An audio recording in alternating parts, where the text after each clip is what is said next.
नमस्कार, मैं रचना शर्मा चढ़ती कला टाइम टीवी देख रहे हैं सभी दर्शकों का स्वागत करती हूं। आप देख रहे हैं हरियाणा के समाचार। समाचारों की शुरुआत से पहले एक नजर आज की मुख्य सुर्खियों पर।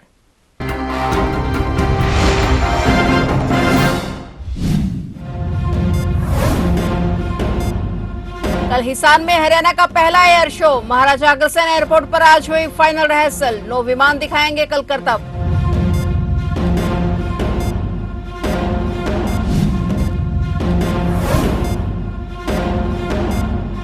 केंद्रीय मंत्री मनोहर लाल खट्टर का ऐलान। दिल्ली, हरियाणा, राजस्थान को मिलेगा पाकिस्तान जाने वाला पानी। केंद्रीय मंत्री मनोहर लाल ने की बड़ी घोषणा।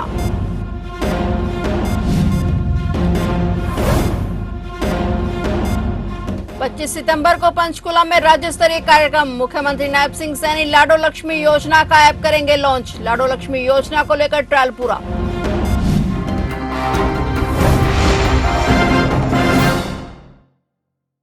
और अब समाचार विस्तार से।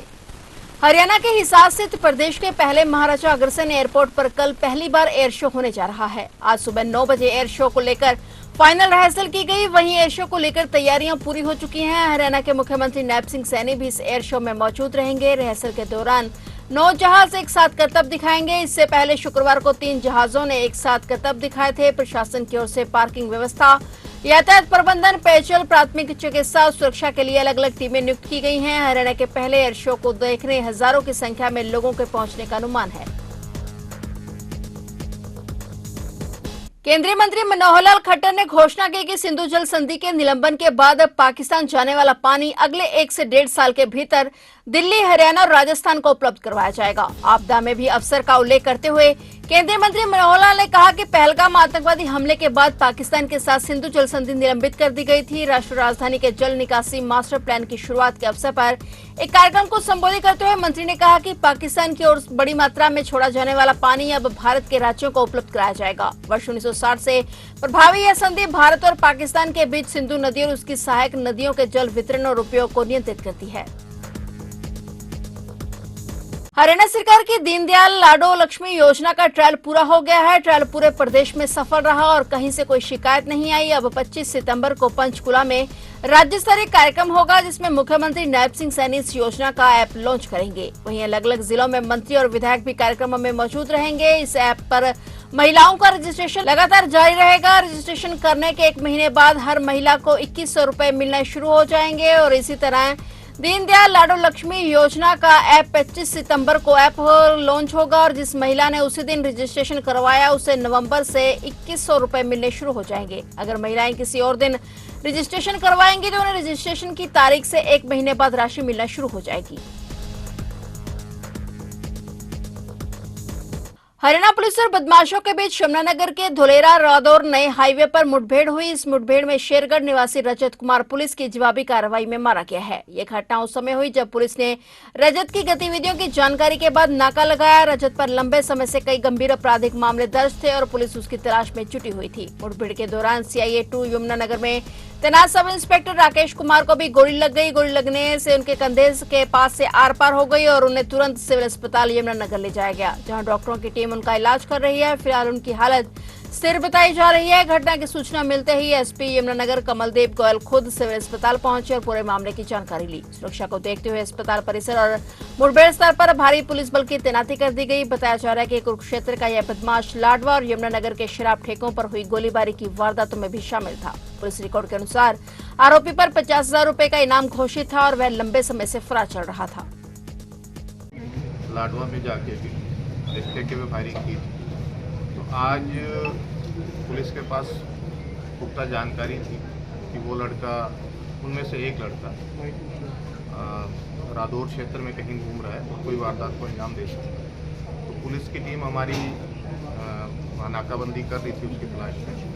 तो उससे सामना हुआ पुलिस का और जो शामली से अम्बाला जो एक नया हाईवे बन रहा है वहाँ पे पुलिस की रादौर थाना क्षेत्र में उसके साथ मुठभेड़ हुई है। दोनों तरफ से क्रॉस फायरिंग हुई जिसमें हमारे जो इंचार्ज गोली लगी है, उनके दाहिनी बाजू में गोली लगी है और जो इंजर्ड है उसको भी बुलेट इंजरी, जो अक्यूज है उसको भी बुलेट इंजरी है।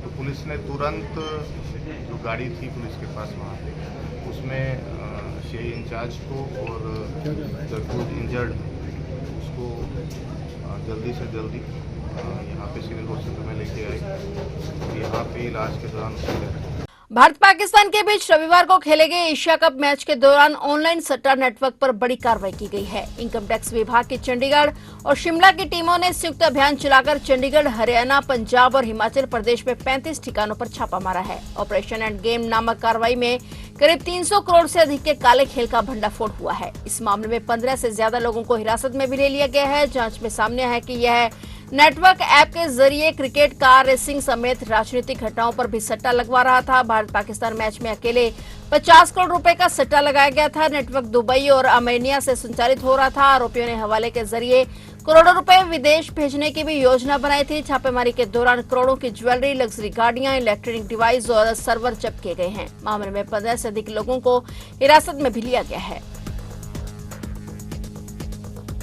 मनीषा मौत मामले में सीबीआई को जांच करते हुए 17 दिन हो गए हैं। सीबीआई की टीम 30 से अधिक लोगों से अब तक पूछताछ भी कर चुकी है, फिर भी मौत की गुत्थी अनसुलझी है। मनीषा की मौत के मामले की गुत्थी सुलझाने के लिए सीबीआई टीम लगातार 17 दिन से जांच में जुटी हुई है। जांच के दौरान सीबीआई की टीम डिगावा मंडी स्थित सर्व हरियाणा ग्रामीण बैंक पहुंची थी और बैंक अधिकारियों से बाहर लगे सीसीटीवी कैमरों की फुटेज के संबंध में भी पूछताछ की गई। शाम करीब 5:20 पर सीबीआई की 4 सदस्यीय टीम ढानी लक्ष्मण में मनीषा के घर पहुंचकर परिवार के सदस्यों से 2 घंटे तक पूछताछ की और सीबीआई की टीम करीब शाम 7:20 पर मनीषा के घर से लौटी और सीबीआई की टीम 3 सितंबर से लगातार मनीषा की मौत के मामले की गुत्थी सुलझाने में जुटी हुई है। इसके अलावा घटनास्थल पर भी दिल्ली की फोरेंसिक टीम के साथ विस्तृत जांच की जा चुकी है। मामले में गुत्थी सुलझाने का दबाव सीबीआई अधिकारियों पर स्पष्ट रूप से नजर आ रहा है। पंजाब हरियाणा हाईकोर्ट ने प्रदेश की पूर्व हुड्डा सरकार के कार्यकाल के दौरान खेल कोटे से सीधे डीएसपी भर्ती हुए खिलाड़ियों को झटका दिया है। हाईकोर्ट ने कहा है कि जिन अधिकारियों ने पहले प्रशिक्षण पूरा किया है और नौकरी कंफर्म हुई है, उन्हें वरिष्ठता में प्राथमिकता मिलेगी, भले ही उनकी नियुक्ति बाद में ही क्यों न हुई हो। ममता खरब और अन्य ने खेल कोटे के तहत उनकी नियुक्ति के बाद उनकी वरिष्ठता उनकी शुरुआती नियुक्ति की तारीख से मिलाने की मांग की थी ताकि उनको आईपीएस प्रमोशन की प्रक्रिया में उच्च स्थान मिल सके। इसके जवाब में ओपन भर्ती के माध्यम से एसएएस बने अधिकारियों ने भी एक याचिका दायर करके कहा था कि जब तक खेल कोटे से आए अधिकारी प्रशिक्षण और अंतिम परीक्षा पूरी नहीं कर लेते, उन्हें वरिष्ठता का लाभ नहीं मिलना चाहिए। खंडपीठ ने दोनों पक्षों की विस्तृत दलीलें सुनने के बाद कहा कि डीएसपी पद पर नियुक्त अधिकारी का प्रशिक्षण और परीक्षा पास करना अनिवार्य है। हाईकोर्ट के इस फैसले के साथ ही कई वर्ष पहले से चले आ रहे इस विवाद का अब निपटारा हो गया है। सेवा पखवाड़ा के तहत अंबाला छावनी में आज रक्तदान शिविर का आयोजन किया गया, जिसमें हरियाणा के कैबिनेट मंत्री अनिल विज ने शिरकत की और इस दौरान भारी संख्या में लोगों ने रक्तदान किया और भारी भीड़ देखने को मिली। जानकारी देते हुए कैबिनेट मंत्री अनिल विज ने कहा कि अंबाला छावनी में 4 मंडल हैं और सभी ने मिलकर रक्तदान शिविर का आयोजन किया। उन्होंने कहा कि हर कार्यक्रम में यह कोशिश की जा रही है कि 75 का आंकड़ा रखा जाए, क्योंकि प्रधानमंत्री का 75वां जन्मदिन है। आज भी इस कैंप में भारी संख्या में लोगों ने अपना रजिस्ट्रेशन करवाया और यह लोगों का उत्साह है कि इस बार सेवा पखवाड़े में बढ़ चढ़कर हिस्सा ले रहे हैं। वहीं H-1B वीजा पर ट्रंप ने $1 लाख का वार्षिक शुल्क लगाने का ऐलान किया है, जिसे लेकर विज बोले कि कुछ भी हो, इस देश के ऊपर प्रधानमंत्री नरेंद्र मोदी का छाता है, जिनके नीचे किसी के कपड़े भीगेंगे नहीं। चाहे कोई देश कुछ भी कर ले, पीएम मोदी की छत्र छाया से सब सुरक्षित रहेंगे। अंबाला छावनी में 4 मंडल है। सदर मंडल है, मेषनगर मंडल है, ग्रामीण मंडल है, शास्त्री मंडल है। सभी मंडल एक ब्लड डोनेशन कैंप, एक हेल्थ चेकअप कैंप और पौधारोपण का कार्यक्रम कम से कम ये कार्यक्रम कर रहे हैं। और हर कार्यक्रम में ये कोशिश की जा रही है, क्योंकि मोदी जी का 75वां जन्मदिन मनाया जा रहा है, तो आंकड़ा 75 होना चाहिए। वार्षिक शुल्क लगाने का ऐलान किया है। देखिए, कुछ भी हो, इस देश के लोग के ऊपर आदरणीय प्रधानमंत्री नरेंद्र मोदी जी का छाता है और छाते के नीचे किसी के भी कपड़े भीगेंगे नहीं। कोई देश कुछ कदम उठा ले, मोदी जी हैं तो सारा देश पूरी तरह से सुरक्षित है।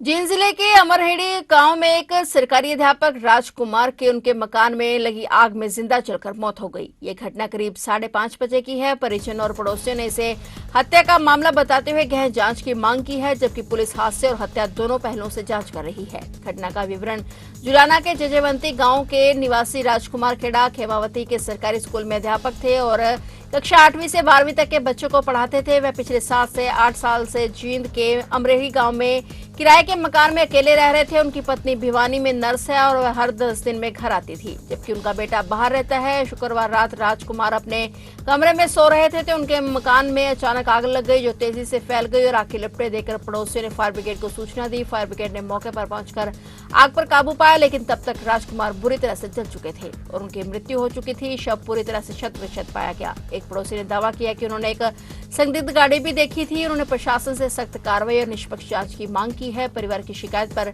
मामला दर्ज कर लिया गया है। बारिश का मौसम खत्म हो चुका है, लेकिन बारिश और बाढ़ की वजह से हुई तबाही का मंजर एक तरफ जहां आम जनता पर पड़ रहा है, तो दूसरी तरफ बेजुबान जीवों के पास भी रहने की जगह खत्म होती जा रही है। ताजा घटना ट्रक ड्राइवर के साथ हुई है, जिसने अपने ट्रक में अचानक काले रंग का 7 फीट लंबा कोबरा देखा और सांप देखकर ड्राइवर के होश उड़ गए। ट्रक ड्राइवर गाजियाबाद से अंबाला की तरफ आ रहा था और अचानक उसे अपने पीछे सीट से फुंकारे की आवाज आने लगी और जब ड्राइवर अंबाला में चाय पीने के लिए उतरा और फिर ट्रक पर चढ़ने लगा तो उसके होश उड़ गए। ड्राइवर की सीट पर एक काले रंग का कोबरा बैठा हुआ था और लगभग 300 किलोमीटर की यात्रा करके वह अंबाला पहुंचा था और इसके बाद इसकी सूचना वाइल्ड लाइफ विभाग को दी गई और मौके पर टीम ने पहुंचकर उस लंबे कोबरा को 1.5 घंटे की कड़ी मुशक्कत के बाद रेस्क्यू किया और उसे सही सलामत एक जंगल में छोड़ दिया गया। फिलहाल हरियाणा के समाचारों में इतना ही। और नए समाचारों के साथ फिर से हाजिर होंगे, तब तक के लिए देखते रहिए चढ़ती कला टाइम टीवी।